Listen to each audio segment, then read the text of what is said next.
Educação à distância, mudando realidades.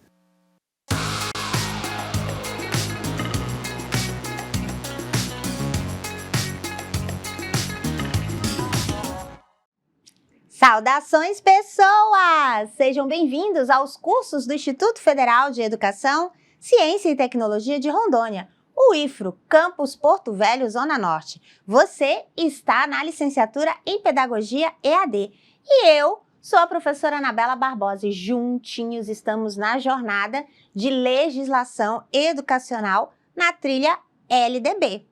E você sabe qual que é o episódio? Qual que é esse episódio? Não sabe? Bom, você quer saber? Vem comigo! Nesse episódio, vamos falar sobre educação quilombola ou educação das relações étnico-raciais. É um grande avanço na LDB, uma mudança radical que trouxe tanto uma reparação histórica quanto uma tentativa de equidade e considerada uma evolução legal no nosso sistema normativo. E para a gente dialogar sobre isso e conversar sobre isso, vou passar a minha audiodescrição. Eu sou uma pessoa parda, de cabelos pretos na altura do ombro, olhos pretos, 41 anos, estou com um vestido de fundo alaranjado, com estampas bem coloridas de tucano, em rosa, em verde, folhagens. E o meu sinal para a comunidade Libras é Anabela. Bom, nesse episódio, sim, vamos falar sobre educação quilombola ou educação para as relações étnico-raciais. E para começar, vou ler um trechinho aqui do livro organizado pela professora Ariadne. Esse livro lindo, Era Uma Vez, certo? E aí, ela tem um capítulo desse livro, de autoria dela, chama-se Sonháculo, sonho mais oráculo. Sonhei uma escola sem muros, sem trancas, atividades adaptadas às necessidades, estilos e inteligência dos estudantes. Sonhei um tempo para o ócio grego, para que pudéssemos estudar sem estarmos presos ao Cronos. Um tempo para a retórica junto aos pares, sem sermos hostilizados por nossas escolhas. Sonhei um governo humanizado e empático que se importasse com a vida, que se importasse com as necessidades basilares dos cidadãos: alimentação, saúde, lazer, liberdade, justiça e educação. Sonhei. Lindo, né? Então, olha, recomendo a leitura. Olha, dá até para conseguir um autógrafo, né? Porque nossa professora. Então,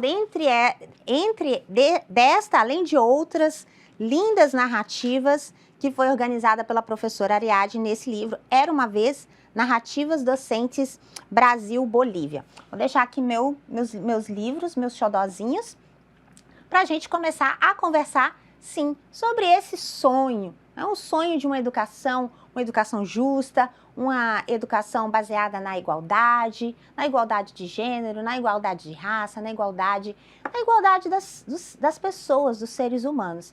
E é com esse propósito que a LDB foi alterada para contemplar a educação para as relações étnico-raciais.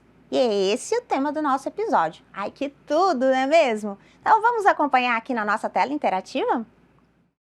Nosso sumário, nós já vimos princípios, educação infantil, ensino médio. Se você não assistiu qualquer um desses episódios, corre lá no nosso canal e acessa, dá seu like, seu joinha, tá? E, lógico, compartilha e, além de tudo, aprofunde as suas leituras. Então, da educação para as relações étnico-raciais ou da educação quilombola.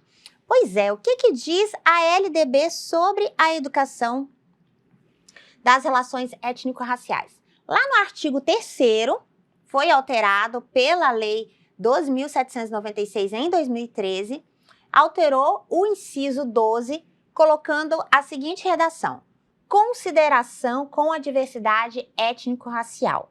Então, lá dos princípios, né? O artigo 3º vai falar sobre os princípios. E depois ele vai alterar o artigo 26, criando o artigo 26A, falando o seguinte: Nos estabelecimentos de ensino fundamental e ensino médio, públicos e privados, torna-se obrigatório o estudo da história e cultura afro-brasileira e indígena. E, parágrafo 1º, o conteúdo programático a que se refere este artigo incluirá diversos aspectos da história e da cultura que caracterizam a formação da população brasileira, a partir desses dois grupos étnicos, tais como o estudo da história da África e dos africanos, a luta dos negros e dos povos indígenas no Brasil, a cultura negra e indígena brasileira e o negro e o índio na formação da sociedade nacional, resgatando as suas contribuições nas áreas social, econômica e política pertinentes à história do Brasil. Ainda, a gente vai ter o parágrafo 2º, que foi alterado, contemplando os conteúdos referentes à história e cultura afro-brasileira e dos povos indígenas brasileiros serão ministrados no âmbito de todo o currículo escolar, em especial nas áreas da educação artística e de literatura e das histórias brasileiras. Ai, que lindo, né? Isso é muito lindo. É lindo mesmo, faz um resgate histórico. Qual que é a intenção da legislação? Detalhe, a LDB não tinha essa redação, a primeira alteração foi em 2003 e depois em 2008 e depois em 2013. Então, a gente vai ver já já esse histórico, mas só para dizer que originalmente a LDB não previa o estudo sobre a história e cultura afro e afro-brasileira.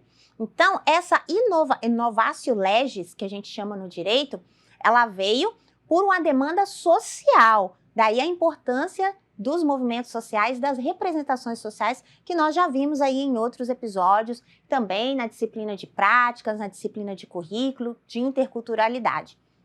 Então, a importância desses movimentos em lutar pelos direitos, pelo reconhecimento histórico de seus povos, da história do povo africano, do povo afro-brasileiro e indígena, porque os dois estão na mesma alteração legal, e fez com que isso viesse a ser posto na legislação, na Lei de Diretrizes e Bases. Então, como a nossa temática aí, a legislação funcionando como uma forma de resistência à alienação. Lembrando que a legislação aí, ela é içada a direito por força dessa representação social desses movimentos, dessas pessoas que trabalharam para o reconhecimento desses direitos. Então, a luta fez com que esse direito fosse reconhecido a nível legal, ou seja, dentro da Lei de Diretrizes e Bases da Educação. Mas é muito importante observar que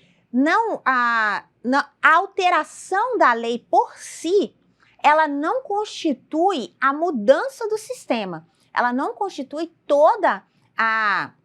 ela não provoca toda a alteração do sistema. Ela é um início, e essa luta, essa conquista da alteração da LDB contemplando tanto no princípio, então é muito importante esse destaque, primeiro a inclusão do inciso 12 no artigo 3º, que torna isso um princípio. Um princípio é aquele que rege todas as atividades educacionais. E aí depois contemplando lá nos artigos do ensino fundamental e do ensino médio especialmente. E aí a importância das políticas públicas decorrentes dessa alteração legal, que sem as quais essa alteração legal não teria alma, não teria movimento, não teria continuidade. Então, houve várias políticas públicas desenvolvidas, como incentiva à produção e a publicação de obras literárias, culturais e artísticas de afro e afro-brasileiras e indígenas. Além disso, editais para que os livros didáticos fossem contemplados com essa perspectiva, a formação de professores, criação de diretrizes curriculares para essa área. Então, percebam como que é complexa a mudança, mas como que a legislação ela pode ser usada para alienar a população, mas ela pode ser usada como forma de resistência. Ela vai ser sempre usada como forma de resistência toda vez que o direito for içado pelo movimento, pela representação, pelo movimento das pessoas, por elas se organizarem em um coletivo e esse coletivo levar esse anseio, esse interesse a direito social. Então, para a gente acompanhar, vamos lá. Além disso, a gente tem aqui, ó, qual foi a linha do tempo das alterações. Então, em 1996, a LDB foi editada, não contemplava nada disso que nós estamos comentando. O que aconteceu? A Lei 10.639, lá em 2003, como eu comentei, ela que incluiu a obrigatoriedade da temática da história e cultura afro-brasileira. Decorrente dessa lei de 2003, vieram as primeiras diretrizes curriculares para estudo da história e cultura afro e afro-brasileira.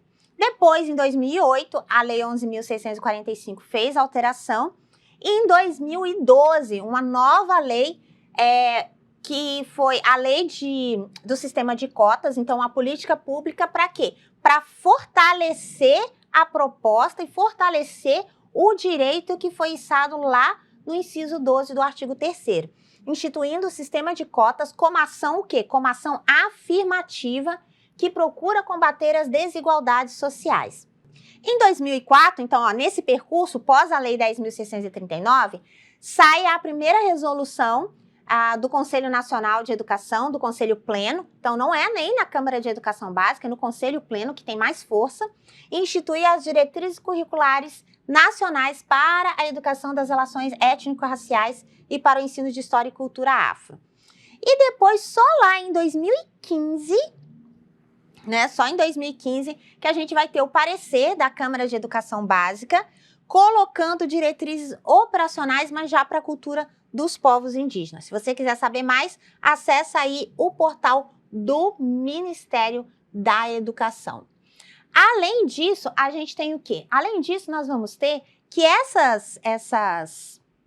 todo esse percurso legal, ele vai caminhar aqui, ó, para as diretrizes que foram estabelecidas. A gente está aqui direto no site do Ministério da Educação, no site gov.br, em que a gente tem, ó, em 2004, a publicação, lembra que eu comentei aqui, a 2003 teve a edição da lei que alterou a LDB e aí em 2004 vem a publicação das diretrizes curriculares nacionais para a educação das relações étnico-raciais e para o ensino de história e cultura afro-brasileira. Esse documento aqui, quem já esteve na escola há um tempo atrás, ele vai lembrar desse documento. Esse documento esse documento foi a hashtag, estava entre os top 5 da escola. Foi um dos documentos mais manipulados, no sentido de manuseados, de estudados, depois dos PCNs. Depois dos PCNs, esse é o que teve maior impacto dentro da educação. E aí ele trazia justamente quais eram as orientações didático-pedagógicas para trabalhar história e cultura afro e afro-brasileira nos currículos da educação, do ensino fundamental e da educação básica. E você tá disponível, vocês podem acessar. A gente vai voltar aqui para a nossa apresentação. Lembrando que a qualquer momento vocês podem acessar, esse material também está disponível no nosso ambiente virtual. E aí eu trago um recorte aqui para a gente entender a importância desse documento. A história mundial e brasileira teve as práticas da eugenia consideradas ciência. Propunham saberes que relacionavam as características físicas, raciais e fenótipicas do ser humano com as suas capacidades, ou a falta delas, em relação a uma ideia de raça humana superior. Gente, isso é sempre o estopim, para qualquer forma de eugenia. O que é eugenia? Eugenia é achar que uma raça ou uma religião ou um determinado fenótipo humano é melhor do que outro. Assim como foi quando escravizaram os negros, assim como foi durante a Segunda Guerra Mundial com os judeus. Quem quiser conhecer um pouquinho da história, tem um livro também muito bacana que é chamado Diário de Anne Frank, o diário de uma menina que relata os horrores da guerra.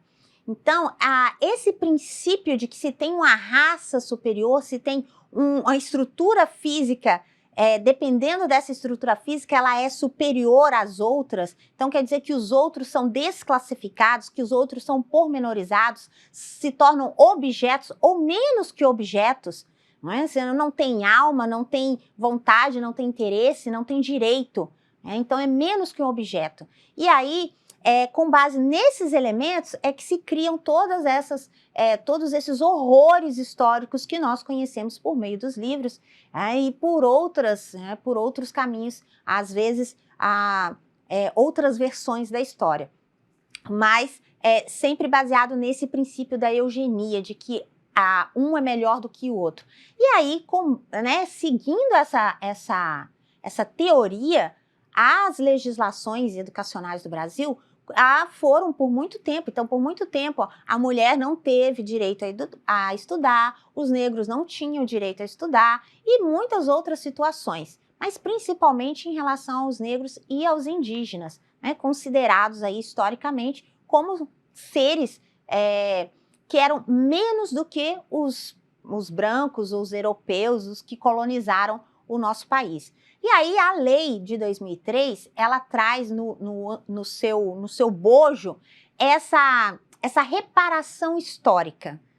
É difícil reparar a história, né? Não tem como a gente consertar o que passou, mas a ideia das diretrizes e da lei é justamente o pra frentemente, fazer igual ao Dorico Paraguaçu.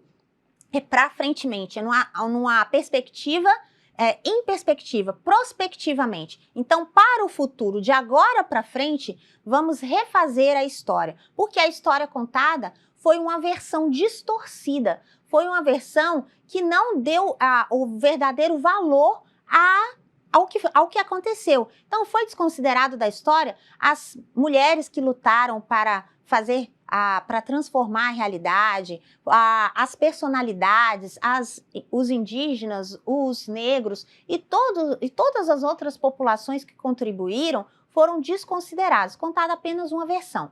Então, a lei de 2003 vai vir com essa tentativa de fazer essa reparação histórica. Então, ela tem objetividade de reparação, ela tem objetividade de equidade, ou seja, tentar dar as mesmas condições para quem historicamente sofreu exclusão social, exclusão artística, exclusão educacional. Então, aparece o sistema de cotas, né? Surge o sistema de cotas como política pública, como ação afirmativa para contornar também essa situação, para dar uma rede de suporte e afastar essa percepção de eugenia, sobre a perspectiva de que nós somos seres humanos, enquanto seres humanos somos detentores dos mesmos direitos e temos os mesmos deveres, em igualdade. Bom, e o que mais diz as diretrizes curriculares?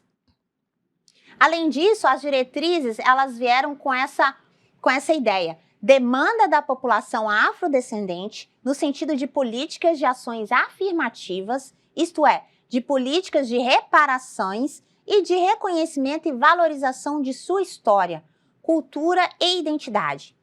Trata ele de política curricular, fundada em dimensões históricas, sociais, antropológicas, oriundas da realidade brasileira e busca combater o racismo e as discriminações que atingem particularmente os negros. Então, nessa perspectiva, propõe a divulgação... Opa, deixa eu subir aqui para a gente ver. Aí, propõe a divulgação e a produção desses conhecimentos. Então, o que essa legislação faz? Essa legislação, ela vai permitir que essa história e todos os conhecimentos desses povos, eles sejam içados a pé de igualdade com a história que nos foi contada, com a história branca que nos foi contada, com a história europeia que nos foi contada.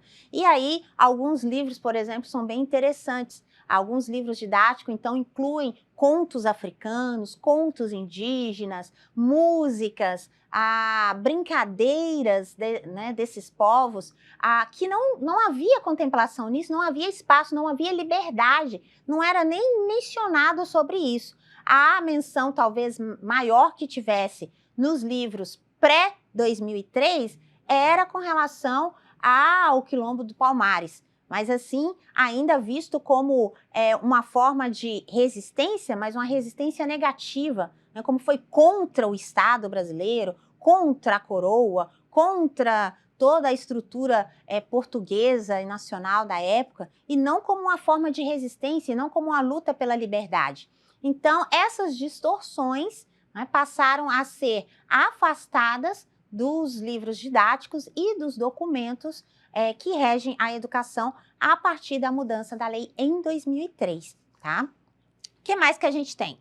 Sim, olha só o que as diretrizes vão pautar. As diretrizes, no artigo 2º das diretrizes, as diretrizes curriculares nacionais para a educação das relações étnico-raciais e para o ensino de história e cultura afro-brasileira e africanas constituem-se em orientações, princípios e fundamentos para o planejamento, execução e avaliação da educação, e tem por meta promover a educação de cidadãos atuantes e conscientes no seio, vamos subir aqui um pouquinho, no seio da sociedade multicultural e pluriétnica do Brasil, buscando relações étnico-sociais positivas rumo à construção de uma nação democrática. Vou até repetir que bonitinho, olha só, uma sociedade multicultural e pluriétnica, rumo à construção de uma nação democrática. Então, a gente só tem uma nação efetivamente democrática se essa nação reconhece todos os seus, né, todos os seres humanos que compõem aquela estrutura. Se eu não reconheço aqueles que residem no país, aqueles que estão nesse solo, que contribuíram para essa história, que construíram essa história, então ela não é democrática. Ela é democrática entre aspas. Ela tem um viés de democracia, uma falsa democracia, né, uma democracia ideológica. Então é importante que, para de fato o Brasil seja uma nação democrática, que a gente diz por democracia, né? É o direito de todos, a maioria. Então, a maioria é quem? Né? A maioria não é só quem está no poder. Pelo contrário, a maioria é quem não está no poder. A maioria somos nós. Então, se a democracia não representa esse nós, não é democracia. Tem que haver esse esclarecimento sobre o que é democracia, porque não é bem a vontade da maioria, no sentido da maioria daqueles que são os representantes, mas é da maioria daqueles que estão no território, na nação. Né? A vontade dessa maioria é que deve se fazer manifesta. Portanto, essa maioria não estava sendo representada. E a lei que advém de 2003 tenta fazer essa reparação histórica com a perspectiva de mudança, tanto na educação como do ponto de vista social e político, que essa alteração permitiu, permite e continuará permitindo. Porque mesmo sendo em 2003, as alterações não são suficientes ainda para podermos dizer que conseguimos fazer uma devida reparação histórica. Ainda vai, né, durar um tempo ainda até que a gente tenha resultados dessa alteração e outras alterações e outras políticas públicas que precisam complementar essa proposta. Mas a mudança legal, ela tem um impacto tão grande que ela altera não só o sistema educacional, mas todos que passam por esse sistema e vão para a sociedade. Então, elas alteram toda uma dinâmica social, toda uma dinâmica política e toda uma dinâmica econômica, porque essas pessoas passam a ter maior visibilidade, essas pessoas passam a ser ícones para os demais e, consequentemente, elas têm maior acesso à educação em seus níveis mais elevados e maior renda, maior acesso aos bens culturais e organizar melhor a vida e, portanto, tornam-se, de fato, cidadãos de direito num Estado nacional como o Brasil. Então, é uma das grandes evoluções pós-LDB, porque não estava originalmente contida nela, mas agora está devido à força da nossa representação. Vamos continuar. Bom, e aí a gente tem algumas recomendações aqui de leitura para a gente fazer e aprofundar os seus conhecimentos meteorológicos sobre a educação para as relações étnico-raciais. A gente tem lá na biblioteca virtual, olha só, esse livro, gente, esse livro é muito bom. Quando a diversidade interroga a formação docente, é da editora Autêntica, e os organizadores, que é o Júlio Pereira e o Geraldo Leão, eles vão fazer uma uma provocação sobre todos os elementos de diversidade que provocam a formação do docente. Então, desde a questão das relações étnico-raciais, a questão da inclusão, a questão da formação para o trabalho, a questão socioambiental, vários elementos que questionam a formação, como fazer a formação docente baseado nessa diversidade. Então, esse livro é uma recomendação, está disponível na biblioteca virtual. Um outro título que a gente pode sugerir, também disponível na biblioteca virtual, é esse. Ele tem aí um viés mais sociológico, mais filosófico, que é Decolonialidade e Pensamento Afrodiaspórico. Ele vai falar sobre essa ideia de desfazer o processo de colonização, né? Então, assim, como que se faz o contrarrumo, né? O contracaminho. Ao invés de colonização, é a decolonização, e como que se faz isso na história e para o futuro. E como se deu o pensamento da diáspora, né, da África para o Brasil. Então, vem essas questões bastante antropológicas, filosóficas, discutidas nesse livro para entender melhor a história da África, a história da composição brasileira.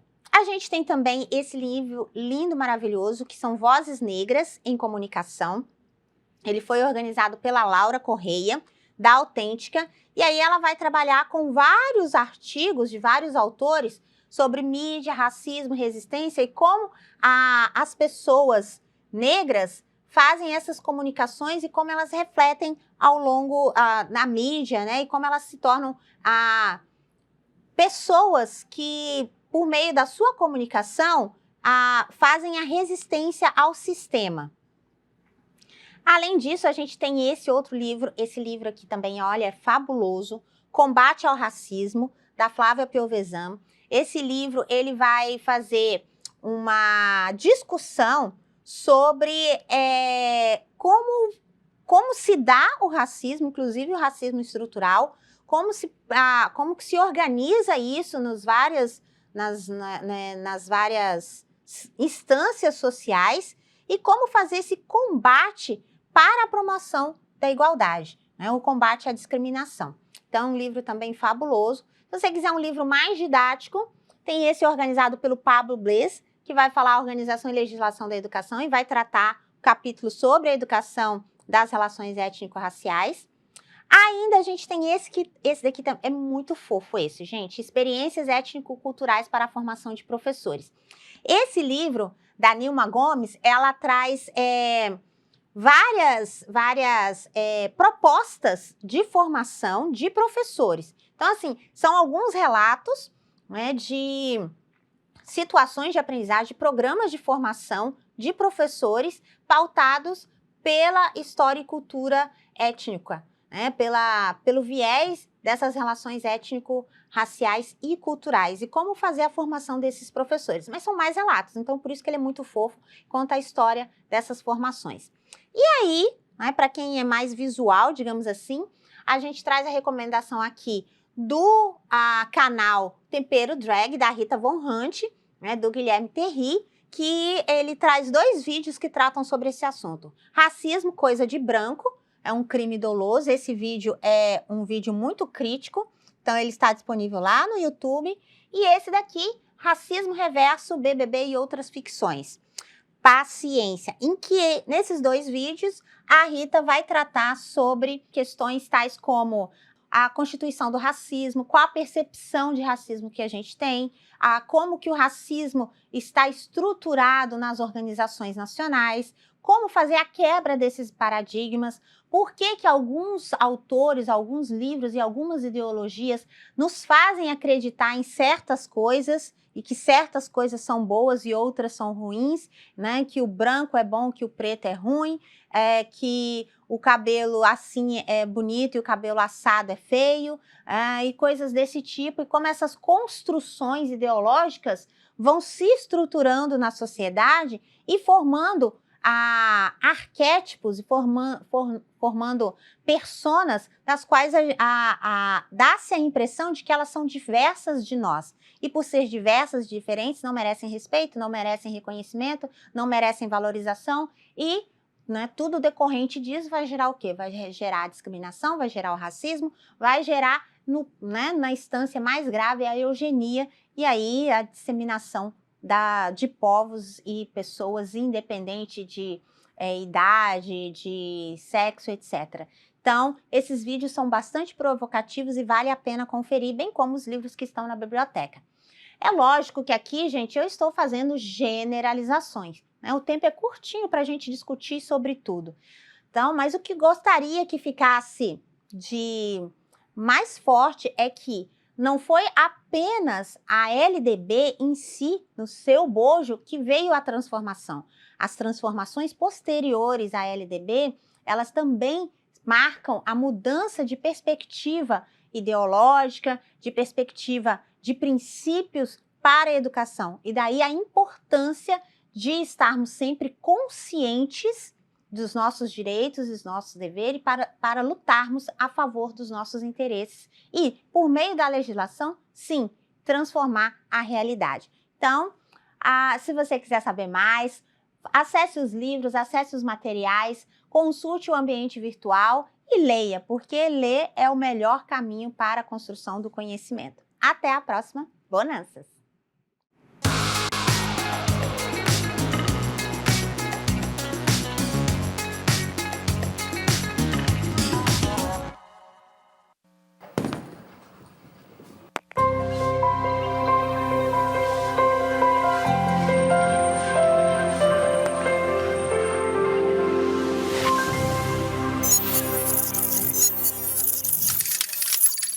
Educação à distância, mudando realidades.